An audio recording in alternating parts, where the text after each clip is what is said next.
जब लंकापति रावण भगवती जगत जननी जनक सुता जग जननी जान के अतिशय प्रिय करुणा निधान की कथा आता है। जब लंकापति रावण वहां पहुंचे साधु के वेश में और सीता जी के हरण किए। सीता जी के हरण पकड़ के नहीं किए थे, भूमि खंड को उखाड़ लिए थे। मैं अपने कथा के दरमियान में बार बार बताया हूँ, राम कथा में आपको सुनाया हूँ।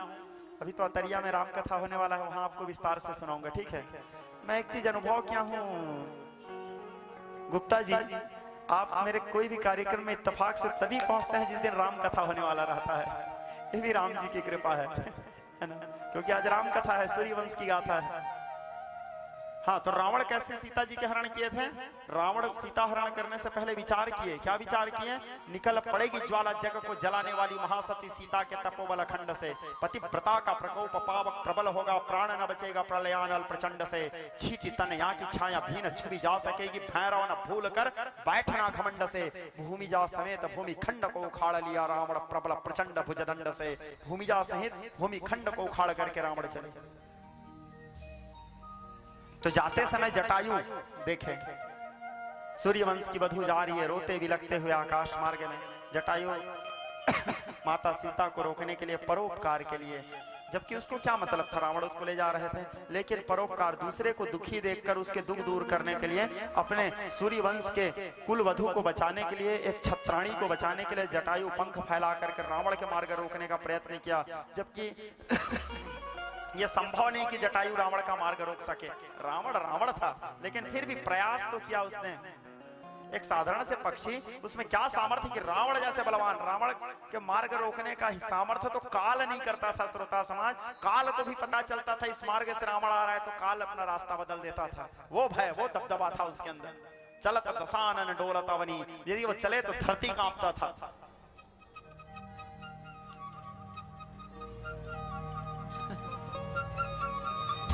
क्या बात है,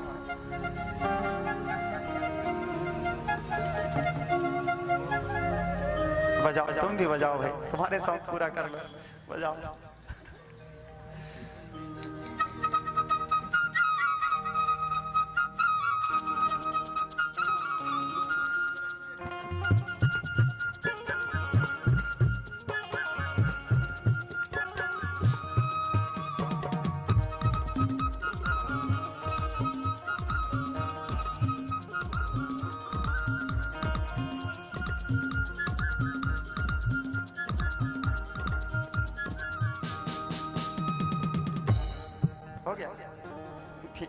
हाँ, तो रावण जब चलता था, चलत दशानन डोलत अवनी, धरती कांप जाता था। तो अभी बेचारा जटायु में क्या सामर्थ्य कि वो रावण को रोक सके? फिर भी प्रयास तो किया ना उसने, परोपकार किया। और वो ये भी जानता था कि मैं रोकने का प्रयास करूंगा तो बेमौत मारा जाऊंगा, लेकिन रोकने का प्रयास किया। एक नारी के सम्मान के लिए, एक नारी के आत्मरक्षा के लिए वो अपना जान तक दे दिया। आज के लोग, कहीं पे कोई नारी का अपमान हो रहा है, किसी का अपमान, हमको क्या मतलब, हम हमारे बहन बेटी थोड़ी है।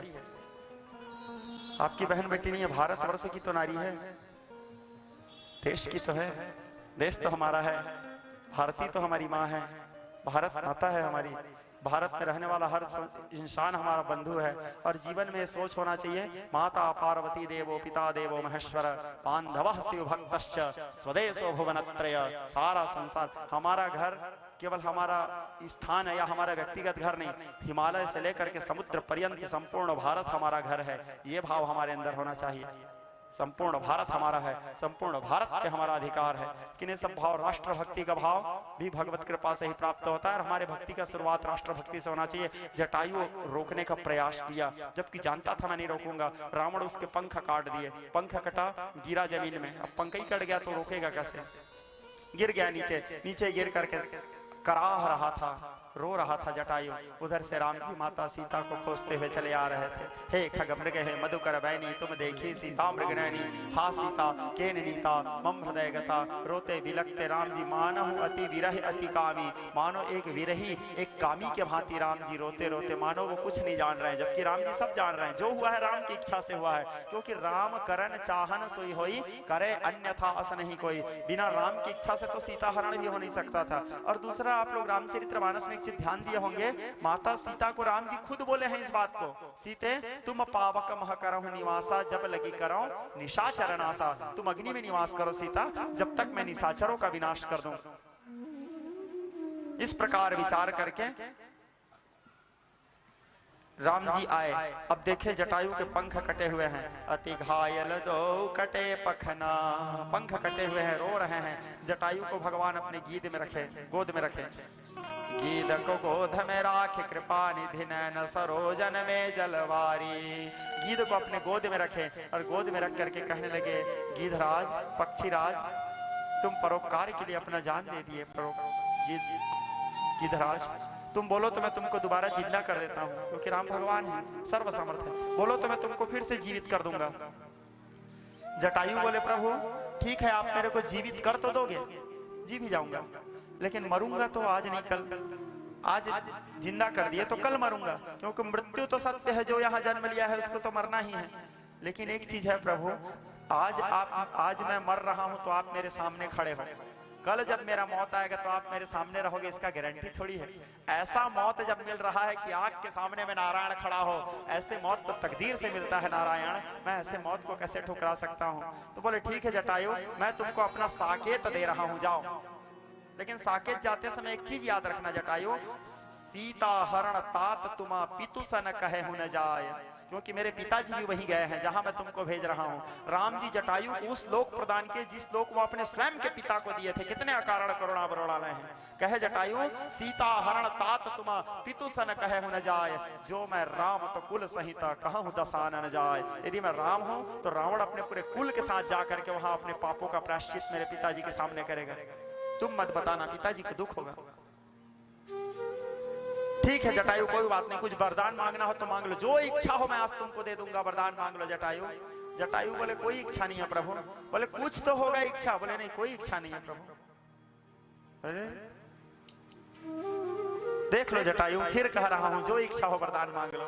फिर जटायु थोड़े भगवान के खिल्ली उड़ाए ब्रह्मा जी, थोड़ा उपहास किया उन्होंने। बोले मांग लो बोलते हो, है क्या आपके पास जो आप मेरे को दोगे? ना राज्य है, ना राजा हो, वनवासी वन वन भटक रहे हो, एक पत्नी तुम्हारे पास था, तुम उसको भी नहीं बचा पाए, और तुम मेरे से कह रहे हो मांग लो, क्या दे सकते हो राम तुम? राम जी थोड़े आवेश में आए। राम जी कहने लगे, जानते नहीं हो कौशलेश हूं, रमेश हूं मैं, जानते नहीं हो तो ये त्रैलोक्य के अधिपति साक्षात नारायण हूं, पूरा ब्रह्मांड मेरा है। तो जटायु बोले अच्छा ठीक है, ब्रह्मांड आपका है, आप कौशलेश हो, रमेश हो, पूरी सृष्टि आपका है, अभी मैं कहाँ हूं? अभी मैं कहाँ हूं प्रभु? तो राम जी बोले मेरे गोद में हो। तो जब आप मेरे को गोद पुत्र बना ही लिए हो तो मेरे को मांगने की क्या आवश्यकता? आपका जो कुछ है वो तो मेरा ऑलरेडी है, भगवान के गोद में है जटायु। तो दत्तक पुत्र तो मैं ऐसे ही बन गया हूँ, आपके गोद पुत्र हूँ प्रभु। तो जो कुछ आपका है, बोल रहे हो ना कौशलेश हूँ, रमेश हूँ, पूरे ब्रह्मांड का अधिपति हूँ, तो ये पूरा ब्रह्मांड मेरा है, पूरे संसार पे मेरा अधिकार है, क्योंकि जो बाप का है वो मेरा है। मैं तो आपके गोद में हूँ प्रभु, आपके दत्तक पुत्र हूँ। फिर जटायु अपने प्राण त्यागे। अब प्राण त्यागे और कौन से रूप धारण किए? नारायण जी के रूप धारण किए। सोचो, ऐसे मुक्ति भगवान किसी को नहीं देते। मुक्ति कितने प्रकार के होते हैं? 4 प्रकार के होते हैं, सारूप्य, सालोक्य, सारशिष्ट और सामिप्य। ये 4 मुक्ति के प्रकार हैं, वैरायटी मुक्ति के। जटायु को कौन सा मुक्ति दिया भगवान? सारूप्य, अपना रूप दे दिए। कितना दुर्लभ बात है, भगवान जैसे कोई नहीं दिखते, लेकिन भगवान जैसे बन गए। जबकि आप लोग यही राम कथा में, राम बालकांड में पढ़े होंगे। बालकांड में जब महाराज मनु और शत्रुपा तपस्या की कथा आता है, पंथ जात सोहतमति धीरा ज्ञान भगति जिमी धरे शरीरा। जिस समय मनु और शत्रुपा तपस्या किए, उनके तपस्या से भगवान प्रसन्न हुए। नीर नीर धर नीरमणि नीर नीर धर श्याम, बालकांड में कथा आ रहा है। राज ततन शोभा नृति कोटि कोटि सतकाम, करोड़ों करोड़ों कामदेव के छवि को लज्जित करने वाला ज्वैजल्यमान स्वरूप जब प्रकट हुए महाराज मनु और शत्रुपा के सामने में, बोले जो इच्छा हो वरदान मांगो महाराज मनु। तो महाराज मनु क्या वरदान मांगे थे? दानी शिरोमणि चतुर तुम, नाथ कहूं सतभाग, चाहूं तो महि समान सुत, तुम सन कछु न दुरा, तुम सन कछु न दुरा। हे प्रभु, मैं तो सुना हूं कि आप दानी शिरोमणि हैं, यदि आप मुझे वरदान देना चाहते हो तो ये वरदान दो, चाहूं तुम ही समान सुत, मैं आपके जैसे बेटा पाना चाहता हूं, क्योंकि आपको देख करके मेरे को आपको बेटा बनाने की इच्छा हो रहा है, मैं आपके जैसे बेटा पाना चाहता हूं। भगवान राम जी वहां पे क्या बोले थे मनु और शत्रुपा को? महाराज मनु, मेरे जैसा कोई दूसरा नहीं हो सकते, क्योंकि मेरे जैसा केवल मैं हूं, मेरे जैसा केवल मैं हूं, एको हम द्वितीयो नास्ति, मैं वन पीस हूं अपने आप में, ये टू पीस नहीं हो सकता, इसका कोई सेकंड नहीं है, मेरे जैसा कोई दूसरा हो ही नहीं सकते, इसलिए नृप तव तनय होई मैं आया, इसलिए मैं स्वयं तुम्हारा बेटा बन करके आऊंगा, ऐसे ब्रह्मराम ने कहा। तो इस प्रसंगों को ध्यान से समझिए, मेरे जैसे कोई दूसरा नहीं हो सकते, उनके जैसे कोई नहीं दिख सकते, लेकिन जटायु को क्या मुक्ति दे दी भगवान? गीध देह तज धरी हरि रूपा, हरि के रूप धारण कर लिए। महाराज मनु को बोल दिए थे, जबकि इतना तपस्या करने के बाद, इतना 1000 वर्ष तपस्या किए, लेकिन बोले मेरे जैसा कोई दूसरा नहीं हो सकते, और यहाँ पे भगवान जटायु को अपने जैसा बना लिए। ये उसकी भक्ति, ये उसके परोपकार का परिणाम। तो एक पक्षी ने अपना प्रायश्चित किया है, एक पशु ने अपना प्रायश्चित किया है। दाढ़िया भक्ति में कथा आता है, दाढ़िया भक्ति जगन्नाथ जी का बड़ा सुंदर, नारायण जी का बड़ा सुंदर गाथा है, वहां एक मृगणी की कथा आता है, एक हिरणी की कथा। एक हिरणी गर्भवती थी, वो हिरणी गर्भवती थी, जंगल में विचरण कर रही थी, अचानक एक शिकारी उस हिरणी को मारने के लिए एक और आग जला दी है, धधकते हुए आग, एक और जाल फंसाए, 2 और पेख, तीसरा और एक कुत्ता को रखा, भयानक उग्र कुत्ता को, श्वान को, और तीसरा और स्वयं धनुष मार लेके तैयार हो गया। अब बीच में मृगणी फंस गई, हिरणी थी वो हिरणी, वह मृगणी बीच में फंस गई, और फंसने के बाद देखते इधर जाती हूँ तो कुत्ता काट के खा जाएंगे, गर्भवती है वो, चल भी नहीं पा रही थी अच्छा से, प्रसव का समय आ गया था, इधर जाती हूँ तो जाल में फंसूंगी, इधर आगे जाती हूँ तो आग में जल के मर जाऊंगी, पीछे जाती हूँ तो शिकारी मार देगा। चारों तरफ से जो अपने आप को फंसे हुए देखे, तो वो भी नारायण जी की स्तवन की, प्रार्थना की, पुकार की, उसको भी उस समय नारायण ही याद आया। दाढ़िया भक्ति की कथा है, कहने लगी हे नारायण, सुनिरी मैंने निर्बल के बलराम, सुनिरी मैंने निर्बल के बलराम, सुनिरी मैंने निर्बल के बलराम, सुनिरी मैंने निर्बल के बलराम, सुनिरी मैंने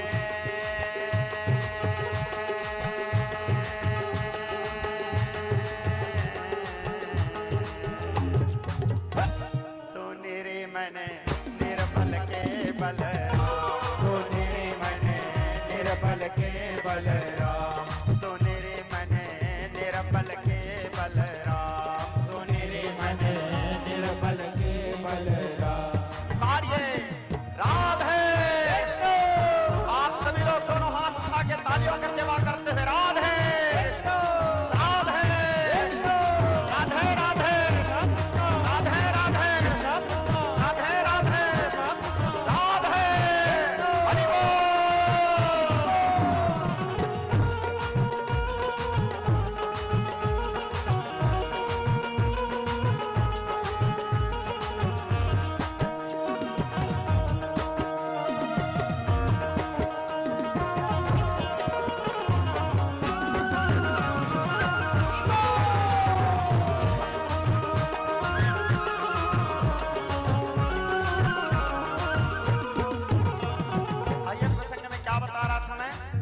प्रार्थना करने लगी, वो हिरणी प्रार्थना की भगवान से, कहती है गोविंद, द्रुपद सुता निराबल भय था दिना, द्रुपद सुता निराबल भय था दिना, द्रुपद सुता निराबल भय था दिना, द्रुपद सुता निराबल भय था दिना, पसन रूप भय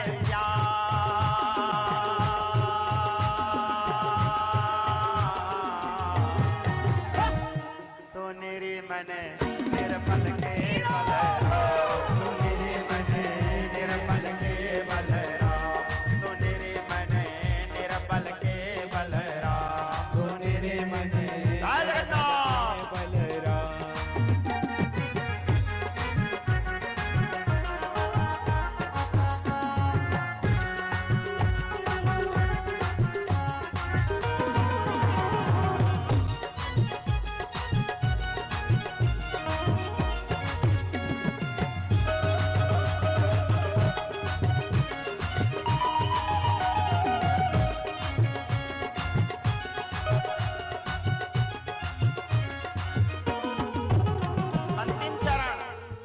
जब लगी गजबल अपने बरत्यो, जब लगी गजबल अपने बल तो, जब लगी गजबल अपने बरत्यो, जब लगी गजबल अपने बल बरत्यो, आयो तजे निज धाम।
जब पुकार की भगवान का आर्त निनाद करुण क्रंदन करते हुए भगवान उसी समय क्या कि घोर मेघ गर्जना किए मृगुड़ी को बचाने के लिए, क्योंकि पुकार की है नारायण के, घोर मेघ गर्जना किए और मेघ से एक गाज गिरते हैं और वो गाज सीधा दो भाग में विभक्त हो गए। एक गाज कुत्ता के ऊपर गिरा, एक गाज शिकारी के ऊपर, दोनों खत्म। विचित्र वहां पे तूफान आता है, हवा चलने लगा, वो जो जाल बिछाए थे वो जाल उड़ के चला गया। फिर भगवान श्री हरि नारायण घोर वृष्टि करने लगे, वो जलते हुए धधकते हुए आग में बुझ गए, चारों ओर उसका मार्ग खुला हो गया। वो मृगुड़ी अपने प्राण बचा के नारायण के अभिवादन करते हुए वहां से प्रस्थान की। तो एक मृगुड़ी के अपने प्रायश्चित की, एक वो भी एक पशु, एक गजेंद्र अपना प्रायश्चित किया, पशु गीध अपना प्रायश्चित किया, जीवन भर मांस सड़ा मांस खाने वाला गीध, वो एक पक्षी। तो जब पशु और पक्षी लोग प्रायश्चित कर सकते हैं, हम मनुष्य होकर के यदि अपना प्रायश्चित नहीं कर पाए मनुष्य देह पाने के बाद, तो फिर वृथा गतम तस्य नरस्य जीवनम आहार निद्रा भय मैथुनम च सामान्य में तत् पशुभिर्नराणम। वेदों ने कहा है आहार निद्रा, भोजन करना, सोना, बच्चे पैदा करना, मर जाना, यही सब तो पशु भी करते हैं। और यदि यही सब हम भी करते रहे तो क्या अंतर है? बस इतना अंतर रहेगा, वो पूंछ वाले पशु, हम बिना पूंछ वाले पशु। मनुष्य हैं तो कुछ तो अंतर होना चाहिए, यदि मनुष्य देह पाए हैं तो कुछ तो इसका सदुपयोग करें, कुछ तो सार्थकता करें।